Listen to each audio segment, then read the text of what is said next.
What's up, guys? This is Chris Kelly. I'm out here on the road with Ice 9 Kills. We're doing our last day of pre-production before we start the Trinity of Terror tour, and I'm going to give you a quick rundown of our new live guitar rig.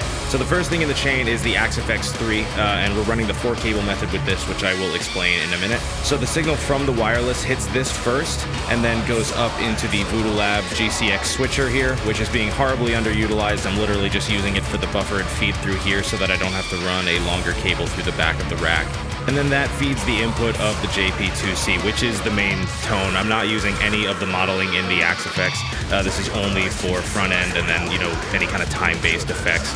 I don't have a whole lot of effect-heavy patches in this tour. It's just kind of textures for leads and things like that. But the main tone comes from the boogie here.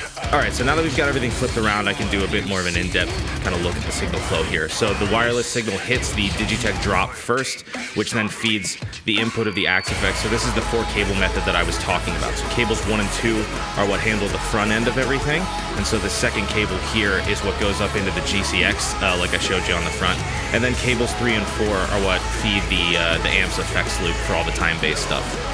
All right, so the last thing in the chain is this Torpedo Captor X from 2 Notes. This thing is ridiculous. We don't have any live cabs on the road because we're trying to keep stage volume to a minimum, and this was by far the best solution that I was able to find. It's an active load box and a cab simulator, and it's a ridiculously sick little unit. It's basically the Torpedo live in a more compact chassis, kind of the main star of the whole tone, to be honest. And I use the official Mesa Boogie cab pack to model the standard 412s that I would normally use.